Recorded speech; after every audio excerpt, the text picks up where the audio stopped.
Welcome to the Hearts Entwined podcast. In this podcast, we'll be having discussions around the secrets which attract lasting, healthy, fulfilling relationships, creating a healthy mindset, and what women should know and understand about men. Introducing your host, Lyn Smith, the Queen of Hearts, relationship expert, trainer, speaker, and best-selling author of the Cupid's Bow technique.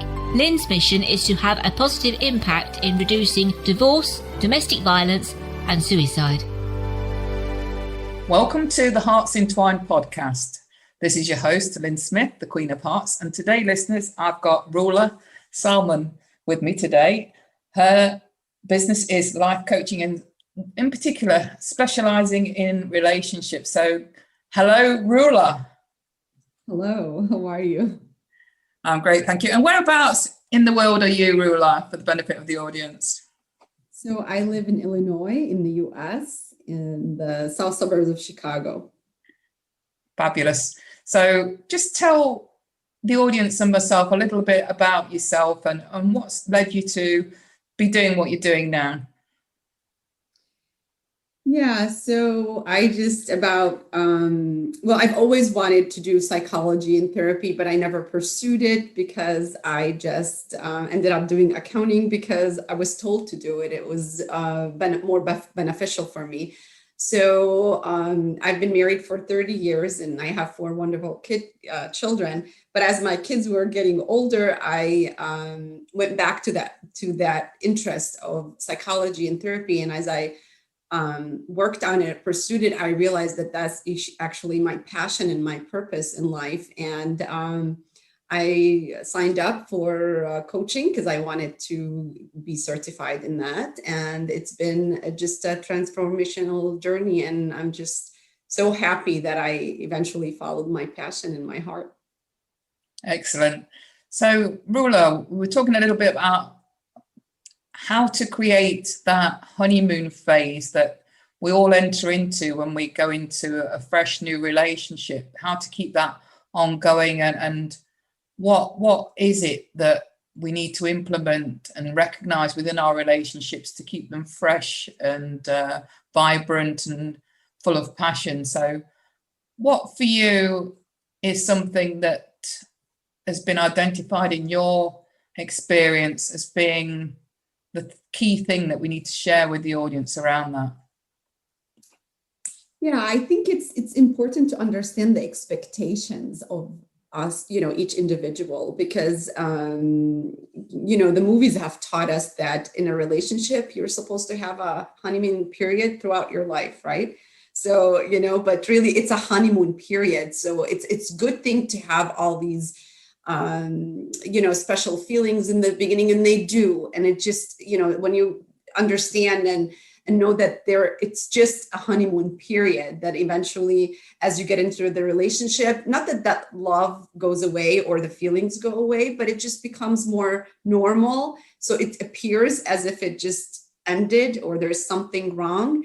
And I think that's when people start are not happy in the relationship. And so instead of working on the relationship and keeping that fire kind of ignited, they just give up and start looking for other things around them to fulfill that need of happiness and, those feelings. So I think it's the expectations of, how the romantic relationship should be. And they expect that honeymoon period to last forever. And it's not real. It's our imaginary.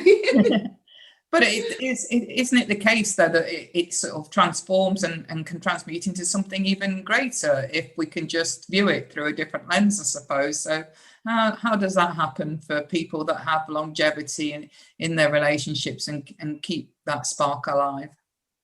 Yeah, and it's true. It's, it doesn't have to end, just because that, special period, it just fades. It just becomes even better. It's a kind of better feelings and more stronger love relationship. And I like to, and it's something that we constantly have to work on. So I like to, use a metaphor like the garden. So, the garden in the beginning, when you plant the flowers and like so beautiful, but then you start getting the weeds and, and unless you water it every day, unless you put fertilizer, unless you weed out all that bad stuff, it doesn't look beautiful, always. So I think it's always, you have to think of it like your relationship. It's like a garden. It's so beautiful and you need to take care of it on a daily basis.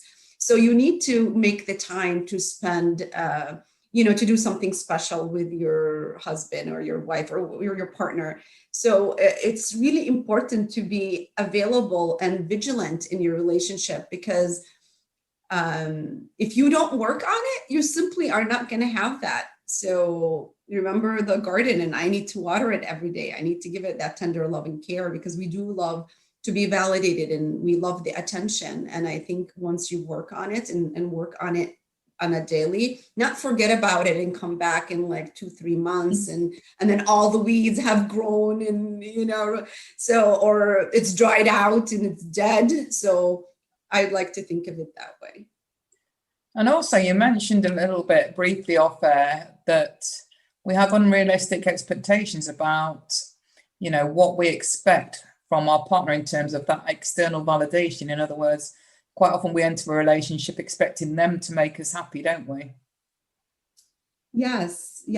We expect the partner to do everything for us. It's really important for us to work on ourselves first, to understand how we tick, what is it that we want, what makes us happy, and to fulfill that within ourselves, to be able to be happy on our own. If our partner is busy, we don't have to rely on them for everything.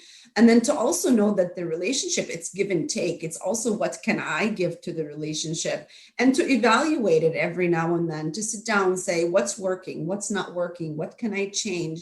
It's a constant work. It's not easy. You cannot just assume things are going to happen or expect my partner is going to do this and this and this. No, your partner is a human being. They have their needs too. And it's that communication, that open communication. And also like understanding why you're picking that partner too, because a lot of times people don't realize that they pick a partner for the wrong reasons. Like they may be just like, they want to pick a partner with certain looks or certain criteria, but they don't look at the values and that they share and the interests, because it's really important to study like who you want to marry and to make a smart decision, not to just get in a relationship just because. I think people need to really work on that. It's to have good expectations, but at the same time to know what partner they want, and then to give this space for that partner to be who they are, because we can't change a partner. We can change ourselves to improve, to get better. Of course, we can always work on the relationship, but a lot of times there is so much expectation of the partner to almost fulfill us, to make us happy. And it's not true. According to me, that's how I believe. It's I absolutely agree. The unfortunate thing is that I think a lot of women are guilty of thinking, well, if there's something I don't like about him, I can change him, when it's not that is the wrong mindset, isn't it, to enter a relationship in? Because first of all, you shouldn't be wanting to change him, because he'll be definitely resistant to that. He'll pick up on that energy, even if you try and do it subtly. But also it's about recognizing if you feel the need to change him, then really that's a red flag that's telling you there's something about you that you possibly need to change. And then upon doing that work on yourself, then you'll probably inspire him to make the changes that you want anyway. Yeah, I agree with you. I if I'm going to be with someone and have the idea that I want to change him, that maybe he's not the right partner for me either. It's we can't change anybody, and that's a lot of people, we get married or when we get together, I'll work on it. It just doesn't, unless the person is willing to work on it themselves. And they can. I'm not saying that people don't change. Of course they change, only if they choose to do it themselves and they do the work. Because unless they want to do it, they'll to please you, they'll do it for a short amount of time, but they'll end up going back to the old habits. But if the person have the desire and the intention to change themselves, they will do it only. The only thing I could say is you can lead by example, by, being the best that you are capable of being. And hopefully that, your partner will see the change in you, and that reflects on them. And then that's when they are motivated to change themselves. And that's if, of course, they love you enough to want to make the change, because, I really, truly believe that everybody should be very authentic, honest with themselves, and not to try to change anyone and make them love them, because it just be true to yourself and understand if somebody's going to love you, they're really going to love you for who you are, and you don't have to change for anyone. Exactly, 100%. I can remember making the mistake, and this is going back quite a few years now, because I separated from my ex-husband in 2009, but I know prior to sort of having this wisdom, knowledge and awareness that in that relationship, I was quite controlling, and I'll put my hand up and say that, I was controlling because I'd been through previous trauma and at the hands of men, and it made me want to protect my heart. And so I wanted to take charge of that relationship, and I wanted to, have a lot of control, because it made me feel safe, it made me feel secure. But in doing that, he stepped back into a more role of being less masculine in that relationship, because I was taking a more masculine role, and at the end of the day that was less attractive to me. So I ended up creating a man that I was inadvertently changing and emasculating, that I didn't find attractive anymore, which was a big lesson in hindsight. Thank you for sharing that, and I honor you for sharing that, and for admitting to yourself in recognizing, the mistake that happened there. And yes, a lot of us, you're not alone. A lot of us do go through that, and I guess that's when we learn. Sometimes it's our fears that we become controlling. We feel like if we can control them, and things will get better, and it really doesn't. It's really important in a relationship to have that trust, and trust meaning not knowing what they're going to do, or but trusting that you will come together to an understanding of even if there is a mistake, then there is forgiveness, and there's talking, communication, and all that. So yeah, a lot of us make the mistake of wanting to control. This way we're protecting ourselves from being hurt. And it's not true. And unfortunately, society teaches us that too. And and I don't like the roles that are changing now, where the male is not being the man that they need to be.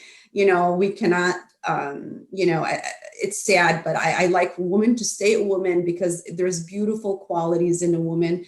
And I think it's really good to stay, as a woman, to have that quality, and to appreciate our role, and also to, the importance of a man and his role, and not to confuse that. And I think the control is really an importance, something really important that we recognize, and to really work on ourselves and our fears and why we do things. And that's why we check with ourselves, and I think the importance of seeing coaches is really important, not because I'm a coach, but I mean, it's really important to talk to somebody to, work through your thoughts, because sometimes we get stuck in situations and we just don't know why we have that. We have those like blind spots. It's like we just don't need, we're simply not aware of what we're doing. And it's important to talk to somebody that will help us bring it to the conscious mind, and to understand. And once we're aware of it, we can deal with it. But once we don't know, we just don't know. So when you know better, you do better. Absolutely, because we don't, like you say, we don't know what we don't know, but what we know, once we know, we do better. So that's great. Yeah, I love that.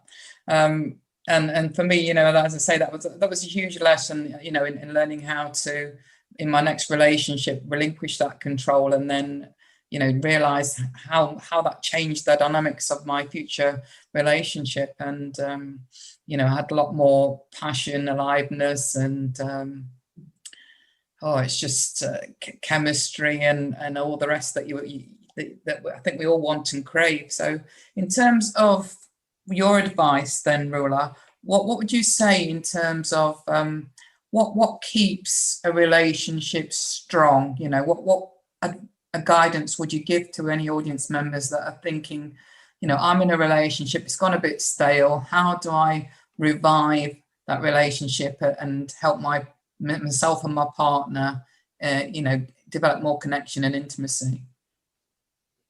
Yeah, thank you. Great question. And I think it's really important for us to again accept our partner for who they are, right?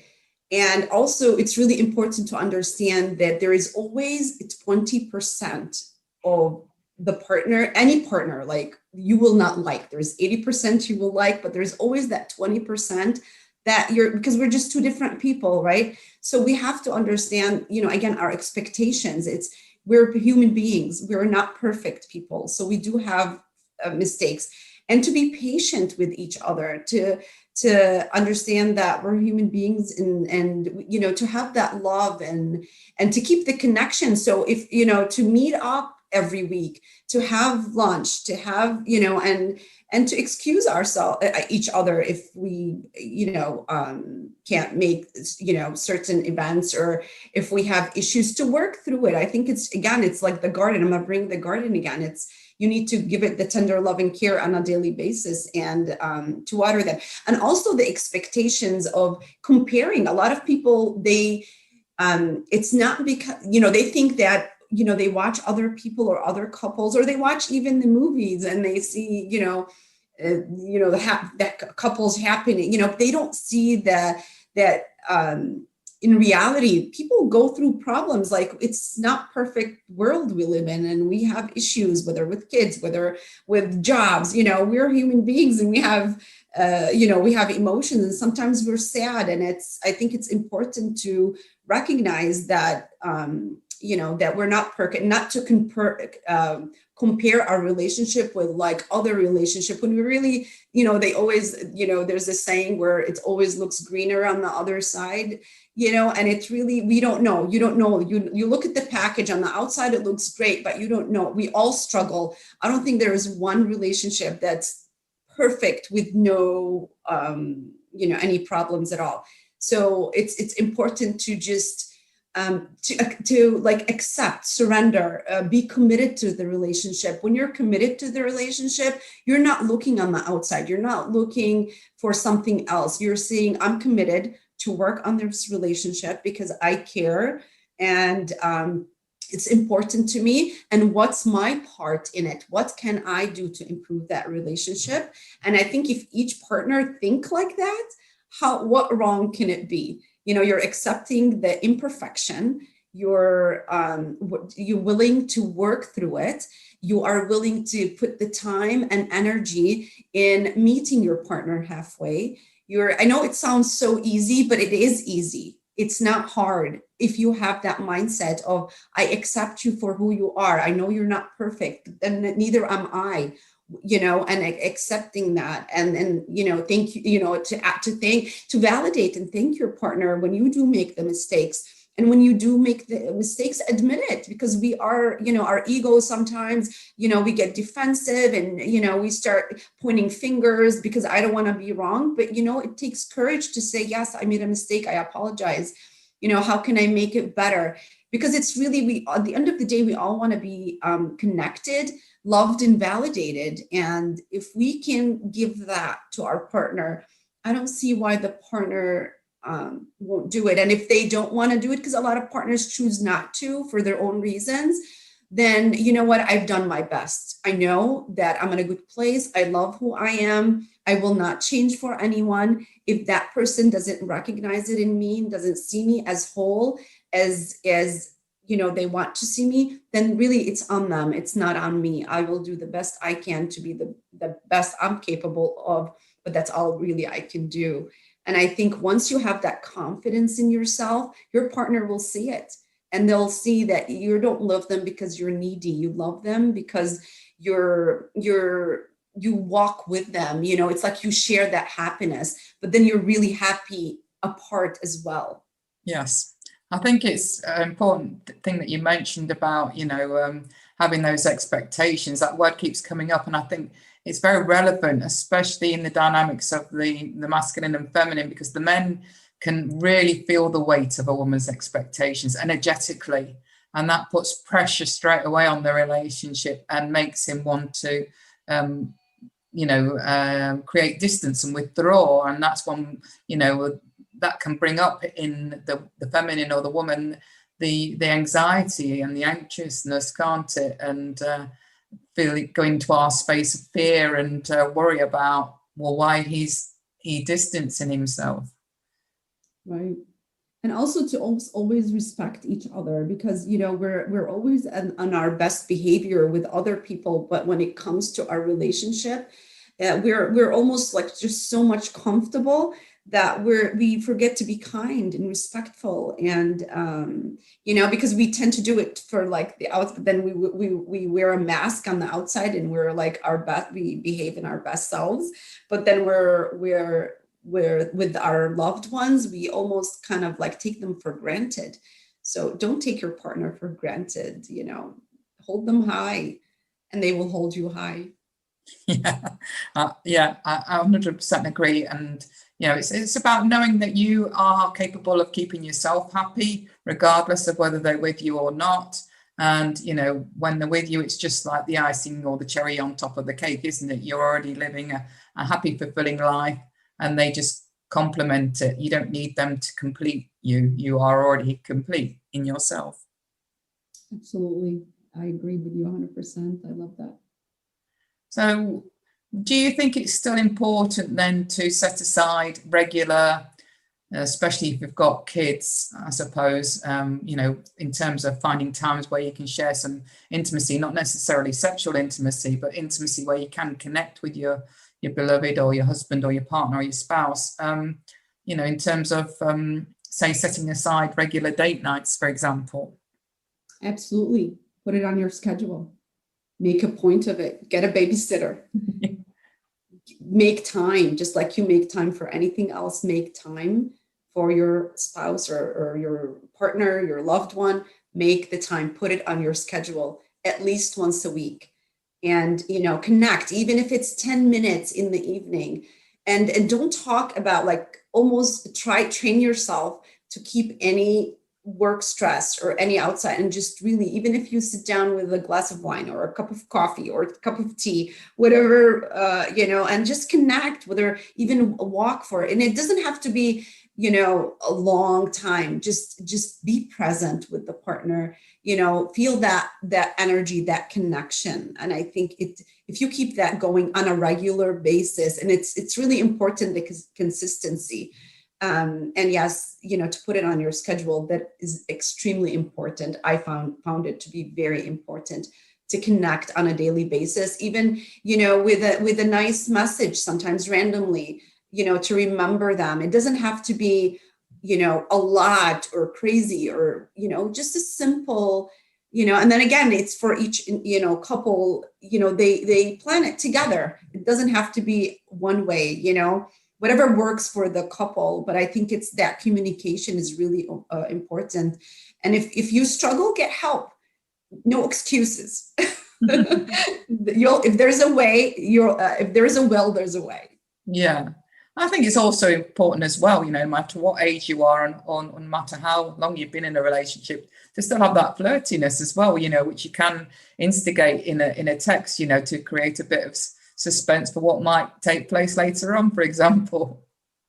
Yeah, and I really believe the heart doesn't age, so I don't like to even mention age. It doesn't come up to me.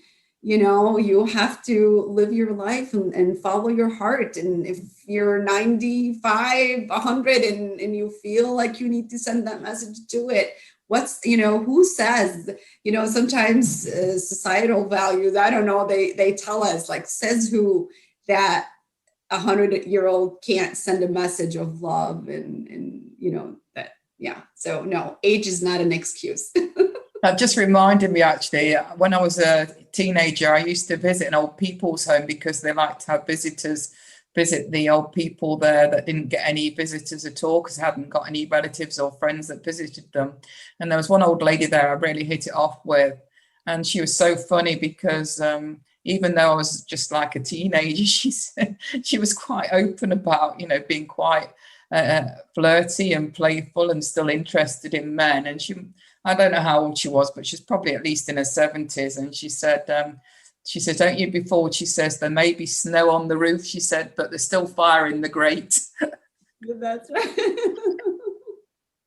It just... Yeah, our emotions don't age. I'm sorry, maybe our outer physique or outer layer ages, but really, I think our heart and emotion just are ageless. I really, really, truly believe that. And yeah. Okay, so talking about, perhaps keeping those honeymoon feelings alive or ongoing, what else do you think we can do in terms of creating the best conditions, whether that's mindset or whatever else, to enable that to flourish in a relationship?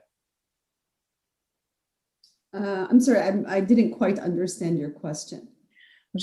I was just asking you, are there any more tips you can give the audience around how we can create the conditions for helping, I suppose, the feelings that we still want to create, not necessarily the same ones as we had in the honeymoon phase, but ongoing past that phase that keep our relationships alive and flourishing beyond that? Yeah, you know what? I truly believe that we really need to live the moment and live in the present, because a lot of times we're always worried about like what's going to happen in the future. Will this last? And really just work on it. As long as you continue, like you go in with the commitment and the right intention, and you're being present fully the best you can. It's a process. It's not like, again, like kind of like surrendering to the process and work through it on a daily basis. And as long as it's part of your life, you're not neglecting it. You're not putting it on the back burner and putting everything else before that relationship. I think it should continue, really. I think and also like not comparing and not wanting to be like somebody, or like, comparing yourself to others. And also what's really important, I think, surrounding you with yourself with like-minded couples, because it's just so much more fulfilling when you have, couples that you can get together and, have that connection, and it just makes it so good, because a lot of, times, they want to do some things other than just, with doing things together. And I think it works out for us, for me, it works out a lot when we meet up with other couples and we have a blast. And I think it's going outside of the box, like find different ways to do things together, to keep that spark going, to enjoy each other, to enjoy the things that you do. And sometimes, allow them to go on their own. Like you were don't control them. Like, you can't go without me. No, go, because you're trusting, you're in a committed relationship, your partner is committed and trusting, but they need that time alone, because it's important for us to, as much as we love connection, we love time alone. And sometimes I want to be with my girlfriends. I want to enjoy my time with my girlfriends. And I don't want my partner to say, no, you can't go, or no, again, it's that understanding and communication, effective communication, not imposing, but, giving that space for each other, because sometimes we need that space, and it's important to have that space, because believe it or not, when we have that space, we miss each other more. Yes. And we do. We when my husband goes away for work, after like if he's gone for like a week or two, I'm like, I can't wait for him to come back, and I feel like excited again to see him, as if as if we're just newlyweds. So it's important to have that space, I think, and not to be scared of it. No, not at all. I agree with you 100%. Because even when I was with my ex-husband, I wasn't controlling to that degree. He was able to go and take off for a couple of days to go and fulfill his passions and activities that he enjoyed. It's more controlling about, I suppose, wanting to have things done in the home my way and things like that. that I look back on and cringe about now. But I think something you touched upon was very important there within that bit of conversation around not only scheduling time together, but also scheduling time where you can socialize with friends, but also your own time, to fill your own cup up away from each other. Absolutely. When your cup is full, like Oprah Winfrey would say, then your cup go over to other people and you're filling their cup as well. So yeah, so important, that we don't schedule our timetable to be so full to the extent where we don't give ourselves that me time. It's so important, isn't it, to like you just said, have our own cup overfloweth first. Absolutely. On that note, Roula, is there anything else you'd like to share with the audience before we wrap the podcast episode up? Just be hopeful. Life is so beautiful, and you can have the best relationship if you just have the right intention, not have over expectation or unrealistic expectations, I should say. Just be realistic, appreciate what you have, be grateful, work on it. You could have truly the best relationship if you choose to. And I truly believe that. Excellent. And for the benefit of the audience members that would like to connect with you, what's your best contact information? So I am on Facebook. It's Roula's Relationship Coaching on Facebook. And I do Instagram, Roula.Salman. Roula.Salman. Okay, so as always, I'll make sure any other information around Roula's contact information is shared in our show notes. And so until next time, make sure you remember, true love starts with opening our hearts. Goodbye for now. Thanks for listening to the Hearts Entwined podcast. You can follow Lyn via the Facebook group Two Hearts Entwined, or search Lyn Smith, inspirational speaker, at LinkedIn, or email lyn@hearts-entwined.com. That's LYN@hearts-entwined.com. Remember, true love starts with opening our hearts.